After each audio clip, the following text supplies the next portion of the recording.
Hey, Internet family. I want to have a little chat with y'all about sunshine. I found myself having this chat a lot lately because the sun's coming out. I'm actually getting some vitamin D right now, which feels amazing. And why not have this chat on the internet? Also, if you want to come subscribe to my Patreon, it's called Grace of Earth. We talk about this kind of stuff all over there all the time. Here comes Salem. He's walking up. You'll probably hear him crinkle on the blanket in a minute now. Oh, he's covered pawn too. Here he comes. Hi, baby. How you doing? Have anything to say? No, maybe he'll come for the camera. Anyways, oh, there he is. So, before I say anything, check with your doctor, do what feels right to you. Usually the body tells us, and I'll come back around to that. Not one size fits all when it comes to sunshine. It's important that we have enough vitamin D in our lives. But according to research I've read both now and long, long ago when I was in school, I learned in school that 20 minutes outside gives you enough vitamin D for the day, even if it just touches your hands and arms. So, like short sleeve shirt. More recently, I heard that 20 minutes outside in the sunshine makes your body release a bunch of bad or a bunch of good chemicals that fight bad stuff. Salem, excuse me, excuse me. Hi. Okay, anywho. So the question is the sun our friend or is it our enemy? There's so much fear around the sun. As well, there should be. I have been sunburned a couple times in my life. As a melanated person, the sun is mostly my friend, but I have definitely been burned before, once or twice. I have a little spider friend over here. Oh, he jumped somewhere. Oh, there he is. Get off my cat, homie. Should go somewhere. There we are. Anyways, sorry, this is kind of a chaotic video, y'all, but it is what it is.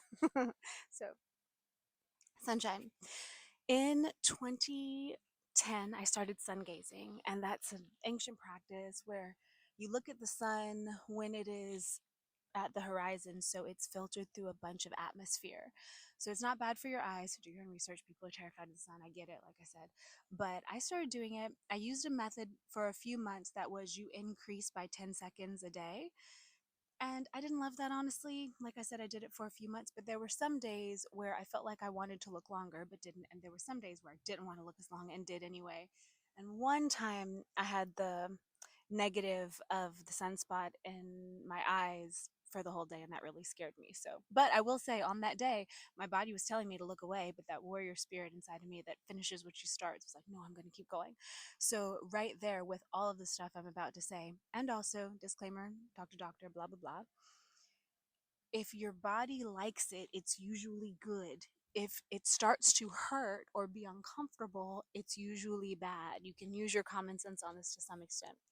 Now, speaking of sun, I, as a melanated person, black, white, and native, those are the DNAs that are in me, the sun generally loves me. And I generally get energy from the sun. But I understand that if you're a moon skin person, very, very pale, I have family like that, I definitely have friends like that, the sun doesn't necessarily treat you the same way. Speaking of sunscreen, I'm not totally against sunscreen. I wear it sometimes, but I am against carcinogen filled sunscreen because it gives you cancer and you smear it on your skin and then bake in it. Doesn't really seem like that great idea. But there are definitely sunscreens like the ones that I use. Just look at the ingredients that have more natural ingredients in them that don't bake cancer into you.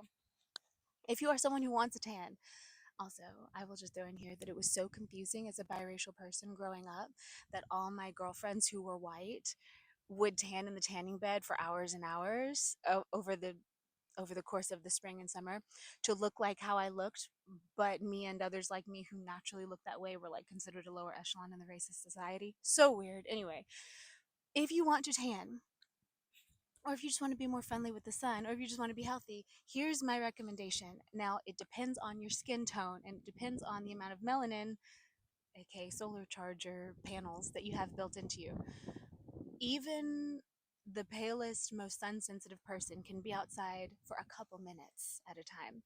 So I would say the smallest amount that you might want to be outside if you're wanting to build a tan, if you're someone who likes to be outside and want your skin to be protected and don't always want to have to wear sunscreen, and also you want energy from the sun, go outside and lay in the sun or sit in the sun for about 5 minutes each side. Just a little bit. And that will be plenty if the sun is hot and sunny. So lay down on one side, set your alarm for 5 minutes, turn over on the other side, maybe listen to some happy affirmations as you do it. Excuse me, wiping my sweat mustache. That's just where I sweat first. Why? I don't know. Anyway, and then over time you can build it up a little bit. Like I said, if your skin starts feeling too sensitive, don't do it. Leave the sun immediately. Little jumping spider friend. I wonder if he'll let you see him. Oh, he flew. There he goes. Wait, come here, friend.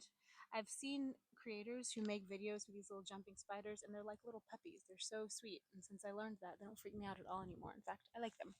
Anywho, if you are a more melanated person whose skin is not quite as sensitive to be burned by the sun, you could sit outside for 10 or 15 minutes per side. Afterward, you can put on some aloe or put on some lotion or some coconut oil. Another thing, especially if you haven't gotten sun, we are coming out of the winter, so this may be you. If you want to go get in the sun and you want to give your body an extra boost, have some green juice first. And it's better if you've just fresh squeezed it. So if you can whip up a smoothie in the blender or put even just a little bit, even just a little cup of green juice with dark green leafy stuff, so kale or spinach. And then I always throw in some sweet stuff, so oranges, apples, whatever. Always ginger too.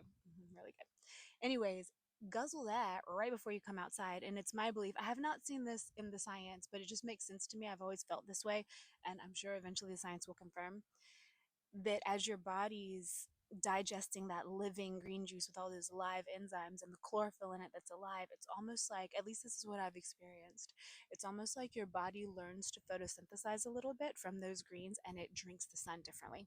Try it yourself. Like I said, this is just what's worked for me. Everybody's different. So those are a couple. Let's see, I feel like there was something else that I was going to talk about here. Before you go into the sun, green juice, sun a little bit on each side. Afterward, aloe is great. Coconut oil is great afterward to help your skin heal again. Yeah. Also, I'd really consider dry brushing if you don't already. I've done it again since 2010. I got a lot of these upgrades that year, and it's definitely kept my skin happy and smooth and healthy. So you don't have to be afraid of the sun. Use your discernment, but it is definitely a place that you can get energy. And also, I do still sun gaze. I've done it for 15 years now. I've never noticed anything wrong with my eyes. In fact, after I started doing it, my eyesight got better. I noticed because when I'd be driving in LA at night, the street signs were easier to see. So I know that flies in the face of all current medical knowledge and canon, but it's been 15 years. I think if my eyes really didn't like it, they would have told me by now. So do what feels right to you. I know this is way out there, but I've been experimenting for a hot second and it's working. Okay, that's my words. If you have any questions, let me know, or any comments, let me know. Sorry for the chaotic video. And yeah, if you want more stuff like this, come join the Grace of Earth Patreon. The lowest membership is like $8 a month, and that's just to get in there with all the exclusive stuff. And then it goes up to sessions, monthly sessions that you can get. So sending you a lot of love. Happy spring, happy solar befriending. And like I said, use your discernment. Everyone is different. This is just a conversation I keep having, so I thought I would have it with y'all. All right, love you. Bye.